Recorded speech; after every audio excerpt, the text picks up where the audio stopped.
اس کے پاس طاقت ہے یہ بھیس بدل کے آ جاتا ہے، لیکن یہ بھی میرا عزت منبر کی قسم کھا کے کہتا ہوں، اس جگہ سے لے کے شاہ سید بلو سے لے کے مجھے مکہ المکرمہ اور نجف اشرف لے جانا، میں حرف حرف کا ضامن ہوں۔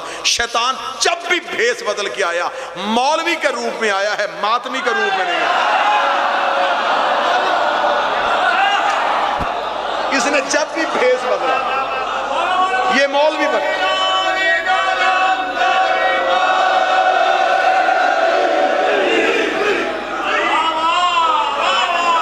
اس کے پاس بھیس ایک ہی ہے، اسی وجہ سے اسے ابلیس کہا جاتا ہے۔ ابلیس لفظ نکلا ہے لباس سے، لباس تبدیل کرنا، یعنی کہ اندر کچھ باہر کچھ، ہر چیز سے ابلیس روکتا ہے۔ قرآن کہتا ہے ان الصلاۃ تنہا عن الفحشاء والمنکر، بے شک نماز برائی سے اور بے حیائی سے روکتی ہے۔ ابلیس بہت بڑا نمازی تھا، نماز نے روکا کیوں نہیں؟ اس کا مطلب عبادت ہر کسی کی عبادت نہیں ہوتی۔ خیر یہ لمبی تفصیل اس میں جاؤں گا تو اور آگے دروازے کھل جائیں گے، میں موضوع سے ہٹ کے کہیں اور نکل جاؤں گا۔ یہ تین جگہوں پہ کیوں ہے؟ اس نے تین حلیوں میں آ کے نبی کو گمراہ کرنا چاہا۔ خدا نے کہا قیامت تک کے لیے اس کے تینوں حلیوں پہ لعنت کرو۔ پہلا حلیہ کون سا؟ جب حضرت ابراہیم اسماعیل کو لے کے گھر سے نکل آئے، اس نے بھیس بدلا،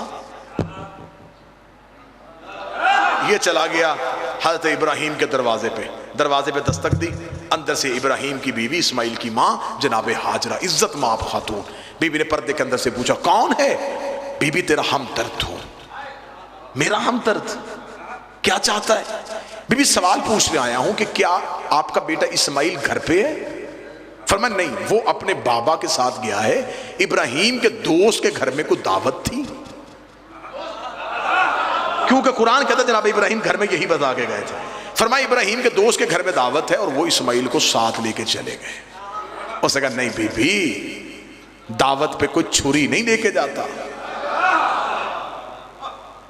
درود سارے حضرات مل کے بلند آواز سے پڑھیے گا۔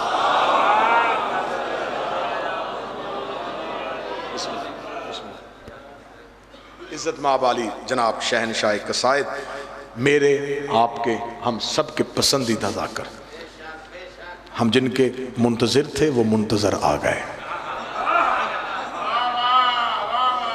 اب آپ نے جتنی داد مجھ سے بچا کے رکھی ہے یہ آپ سے نکلوائیں گے، میرا قرضہ بھی پورا کروائیں گے اور نوکری بھی بڑی کمال دیں گے۔ سرکار بس یہ بات یہیں پہ مکمل کروں اور ممبر اپنے بھائی کے حوالے کروں۔ اس نے کہا بی بی دوست کے گھر دعوت نہیں ہے، ابراہیم کے ایک ہاتھ میں چھری تھی، ایک ہاتھ میں رسی تھی، وہ تیرا بیٹا ذبح کرنے گیا ہے۔ اتنا جملہ سنا تھا، بی بی ہاجرہ نے کہا پھر مجھے بتا کیا کرنا چاہیے؟ اس نے کہا بی بی سوچتی کہ گھر سے باہر نکل، وہ جا رہا ہے ابھی ابراہیم رستے میں، جلدی سے جا کے اسماعیل کو لے کے واپس آ جا۔ جب اسے کہا نا گھر سے باہر نکل، بی بی نے پردے کے اندر سے کہا لا حول ولا قوت الا باللہ العلی العظیم، دروازے پہ شیطان کھڑا ہے۔ اسے کہا بی بی تو نے کیسے پہچانا؟ فرمایا جو نبیوں کی بیویوں کو حق کے مقابلے پہ گھر سے باہر نکالے وہ کل بھی شیطان تھے، آج بھی شیطان۔ تو نے نبی کی بیوی کو حق کے مقابلے میں گھر سے، تو شیطان ہے۔ اس نے دوسرا حملہ کیا جناب ابراہیم پہ۔ جناب ابراہیم اسماعیل کو لے کے جا رہے تھے، جناب ابراہیم کے ساتھ چلنا شروع ہوا۔ ابراہیم نے دیکھا کہ میرے ساتھ کچھ آ رہا ہے، ابراہیم نے یوں دیکھا، ابلیس نے آج باپ اور بیٹا کہاں جا رہے ہیں؟ ابراہیم نے کہا میں بیٹا ذبح کرنے جا رہا ہوں۔ بیٹا ذبح کرنے جا رہا ہے؟ کیوں؟ ابراہیم کہتے میں نے خواب دیکھا، اللہ کا صدق تو رویا، پھر میں نے چاہا کہ میں اپنے خواب کو سچا کروں۔ اسماعیل کا یوں حال، جانے دے، خواب ہم بھی دیکھتے ہیں، ہم نے تو آج تک بیٹے ذبح نہیں کیا، میں نے بڑی دفعہ ایسا سپنا دیکھا ہے، میں نے تو کبھی بیٹا ذبح نہیں کیا۔ ابراہیم نے نیچے سے کنکر اٹھایا، اسے شک ہوا، یہ بھاگا۔ ابراہیم نے پیچھے سے کنکر مار کے کہا خدا تجھ پہ لعنت کرے، تو شیطان ہے۔ اسے کہا تجھے کیسے پہچانا؟ فرمایا جو نبی کو اپنے جیسا سمجھے۔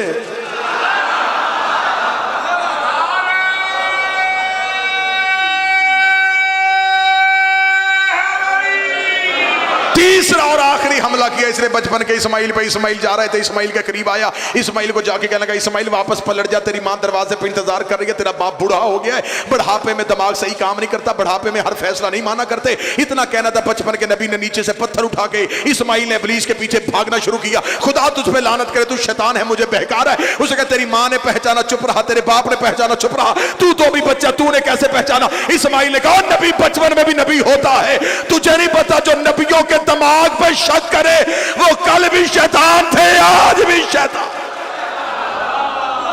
تو نے شک کیا میرے باپ کے دماغ. پورا حج ہے حسین کے عزادار کے مخالف کے منہ پہ تماچا. جب حج کرنے جاؤ تو اسی کعبے کے پردوں کے ساتھ لپٹ کے حسین نے کہا تھا اللہ کا گھر گواہ رہنا, تیری حرمت بچانے کے لیے حسین رہنا.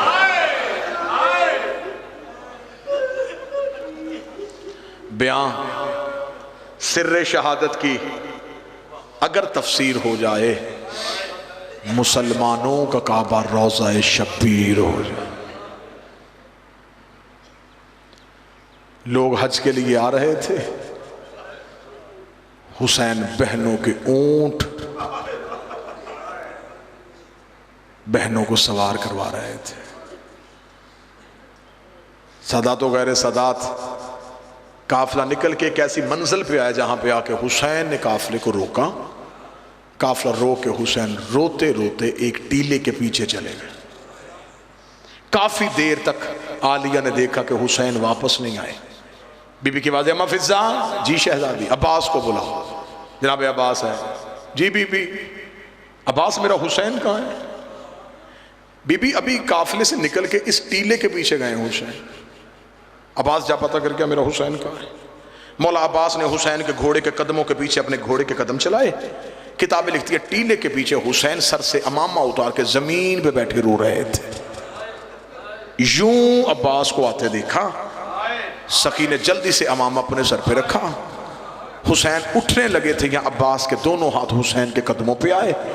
رو کے کہا تجھے تیری ماں کے پہلو کا واسطہ, مجھے بتا تجھے رلایا کس نے؟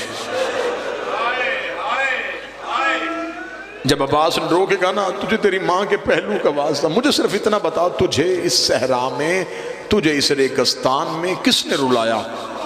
حسین رو کے کہتے عباس میں تجھے اس لیے نہیں بتا رہا, عباس میں ہوں بابے کے صبر کا وارث, تو ہے بابے کے جلال کا وارث.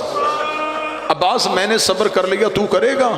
منظر بھائی اتنا جملہ کہنا تھا, سخی عباس تڑپے تڑپ کے رو کے عباس نے یوں ہاتھ جوڑ کے حسین سے کہا مجھے صرف اتنا بتا میں نے صبر کرنے کتنے ہیں, مجھ سے سیدوں نے صبر کروانے کتنے ہیں. 19 رمضان میرے بابے کے سر پہ ضرب لگی, میں منتیں کر کے کہتا رہا قاتل ابھی کوفے میں, مجھے میری تلوار دے دے. تو نے کہا عباس میں غریب ہوں. مولا میں چپ نہیں کر گیا, 28 سفر کو میرے مرے کے جنازے پہ تیر چلتے رہے, میں رو کے کہتا رہا گھر سے مجھے تلوار دے, میں دیکھو کون حسن کو قبر رسول پہ دفن نہیں ہونے دیتا.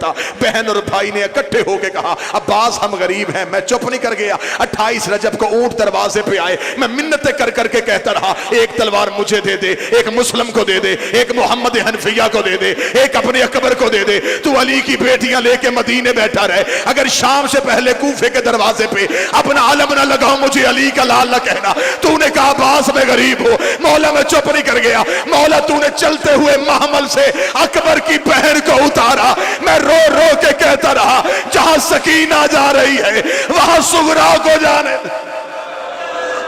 تو نے کہا عباس میں غریب. مولا میں چپ نہیں کر گیا.